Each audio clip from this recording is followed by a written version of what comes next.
शिवमुनि योग एवं Ayurveda research trust आश्रम का शिलान्यास कार्यक्रम शिवमुनि आश्रम गोविंद मोहल्ला हैदरपुर गांव पश्चिमी दिल्ली में आयोजित किया गया। कार्यक्रम में मुख्य अतिथि परम पूज्य स्वामी गोविंद देवगिरी जी महाराज, शांतिदूत आचार्य डॉक्टर लोकेश सनातनी, पूज्य स्वामी चिदानंद सरस्वती जी, आचार्य डॉक्टर सत्यवीर आर्य जी, डॉक्टर जीतराम भट्ट, कपिल खन्ना, रजनीश त्यागी जी, दिल्ली प्रदेश अध्यक्ष राष्ट्रीय परशुराम परिषद व ट्रस्ट के संस्थापक भाई योगीराज व सुमन रायजादा सहित ट्रस्ट के पदाधिकारियों व स्थानीय लोगों ने भाग लिया।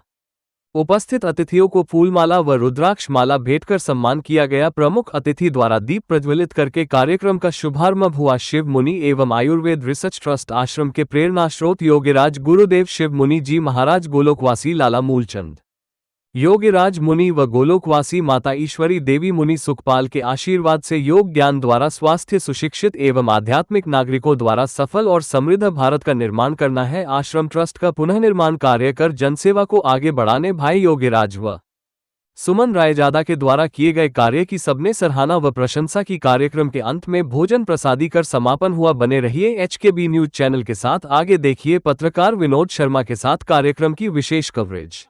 दर्शकों, आपका हार्दिक स्वागत है। आज हम पहुंचे हैदरपुर। शिव मुनि योग एंड आयुर्वेदिक रिसर्च ट्रस्ट आश्रम का उद्घाटन हुआ है और यहाँ पे श्री गोविंद देव गिरी जी महाराज राम जन्मभूमि से भी पधारे हैं। और हम बात करें राष्ट्रीय परशुराम परिषद के दिल्ली प्रदेश अध्यक्ष रजनीश त्यागी जी से। त्यागी जी, जो आज का उद्घाटन समारोह हुआ है उसके बारे में क्या?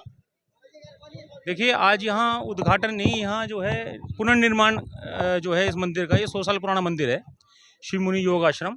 और आज यहाँ जो है इसका पूरा अब स्वरूप तैयार होएगा, जिसका आपने बाहर देखा होगा मॉडल लगा हुआ है। ये 5 मंजिल जो है भवन तैयार हो रहा है, जहाँ अपने भगवान शिव और जो ये अपना नीरज रायजादा जी का जो परिवार है, जो एकल के राष्ट्रीय अध्यक्ष हैं हमारे, और उनके परिवार द्वारा ये जो है यहाँ का निर्माण कराया जा रहा है, जिसमें आज भव्य तरीके से आज यहाँ गोविंद देव जी का आगमन हुआ। बड़े बड़े ऋषियों मुनियों का यहाँ आगमन रहा है और हमारे क्षेत्र के जितने भी बड़े नेता हैं और हमारी यहाँ की मुख्यमंत्री और रेखा गुप्ता जी, मतलब सभी लोगों ने अपना पूरा दिन रात लग के यहाँ सामने कूड़ागृह था, जिसको 5 दिन की दिन रात की मेहनत से आज इतना शुभ बनाया गया है कि यहाँ देखिए आप, हज़ारों की संख्या में तो गाड़ियों की पार्किंग हो गई। तो बहुत ही शुभ संकेत जा रहा है सनातन के लिए। आज की तारीख में सनातन के जो काम यहाँ हो रहे हैं देश में, उससे आदमी के अंदर जागरूकता भी आ रही है। और आप यहाँ देखेंगे आज कि कितनी संख्या में माताएं, बहनें और विशेषकर जो हमारे युवा बच्चे हैं, चाहे उसमें बेटियां हैं, बेटे हैं, उन लोगों ने खुलकर यहाँ अपना समर्थन दिया है और सुना है और माना है। तो आज का दिन बहुत ही शुभ है और हमें यहाँ आने का सौभाग्य मिला। और हमें सभी, हमारी पूरी टीम है राष्ट्रीय कार्यकारिणी की, राष्ट्रीय परशुराम परिषद की। हमारे साथ में दिल्ली हाई कोर्ट के सीनियर एडवोकेट हैं, एडवोकेट जयमोहन गुप्ता जी, विशेष रूप से अपने परिवार के साथ यहाँ आए हैं और साधना की है और अपनी ईंट भी रखवाई है। आज यहाँ देखिए, विशेषकर यहाँ जो ईंट भी आई है, उसकी ईंट का नाम भी जो है वैदिक ईंट का नाम रखा गया है। और सभी ने यहाँ अपनी ईंट की जो है यहाँ अपनी मंत्रणा की है। इस मंदिर में जो है उस ईंट को स्थापित किया गया है पूर्ण रूप से। हमारे गुरुजी आचार्य सत्यवीर जी, देखिए किस तरह से ईंटों का लगा रहे हैं। अभी ये जो यहाँ विस्थापित हुआ है, अभी इसका कार्यक्रम द्वारा हुआ है। हाँ, हो गया।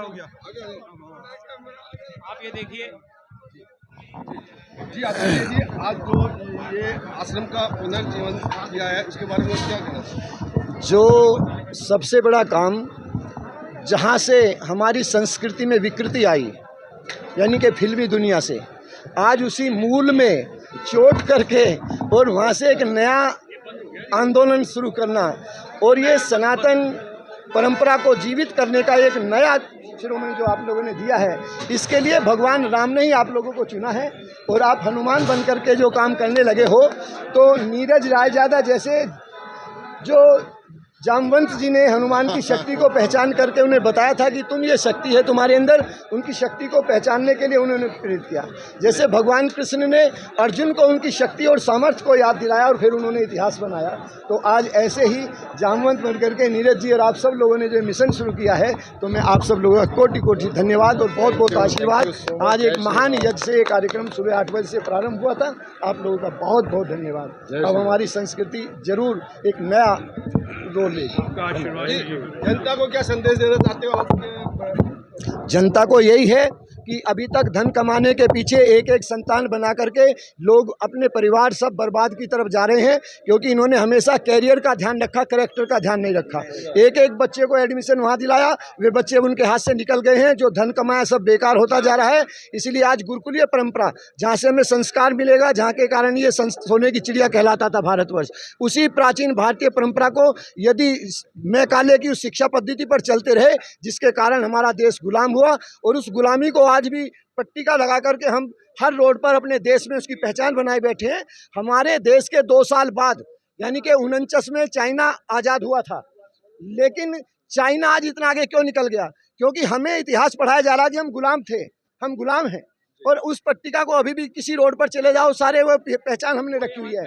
चाइना ने आज़ाद होते ही वे सब निशान गुलामी के हटाए, कोई वहाँ नाम निशान नहीं मिलेगा, किसी सड़क का नाम नहीं मिलेगा। और हमारे यहाँ दिल्ली आज तो बहुत बड़ा काम हो गया कि दिल्ली को इंद्रप्रस्थ बनाने का कार्यक्रम प्रारंभ हो रहा है। यहाँ पर इंद्रप्रस्थ को पांडवों ने बसाया, किसी भीम के नाम पर, अर्जुन के नाम पर, युधिष्ठिर के नाम पर, धर्म के नाम पर कोई रोड का नाम नहीं है, यहाँ कोई पहचान नहीं है उनकी। और जिन लोगों ने लूटा देश को, जैसे मैं कहता हूँ कि अभी पंजाब नेशनल बैंक को जिसने बनाया, लाला लाजपत राय ने, कोई नहीं जानता लाला लाजपत राय ने पंजाब बैंक को बनाया, लेकिन जिसने लूटा उसको सारी दुनिया जान गई कि ये पंजाब केसरी बैंक को इन्होंने लूटा। तो हमारे देश को लूटने वाले को दुनिया जान रही है, हम उस इतिहास को पढ़ रहे हैं, और जिसने बनाया और बसाया उनको हम भूलते जा रहे हैं। तो आज सब लोग इस तरफ आ रहे हैं। बंगाल इस बात का उदाहरण है कि अब सनातन जगह है, ये सनातन की जीत हुई है, ये किसी पार्टी की जीत नहीं है, ये किसी नेता की जीत नहीं है, ये हिंदू के जागने की पहचान है, सनातन के जागने की पहचान है, और सनातन आज जगह है। तो अब हमें विश्वास हो गया है। तो राजकुमार भाटी ने ब्राह्मणों के लिए सब बोला है, उसके बारे में क्या? ऐसे लोगों की चर्चा करनी बेकार है। ब्राह्मण हमेशा इतना धैर्यवान रहा है, वो उनको अपने आप ही जो महापुरुषों को, अपनी संस्कृति को, अपनी सभ्यता को, अपने धर्म को, अपने पूर्वजों को, अपने परिवार के मुखिया को जो गाली देगा वो अपने आप ही बर्बाद हो जाएगा। उसके लिए किसी ब्राह्मण को और अधिक प्रयास करने की आवश्यकता नहीं है। वो अपने उस निकृष्ट कर्म से अपने आप ही उसको नष्टता प्राप्त हो जाएगी।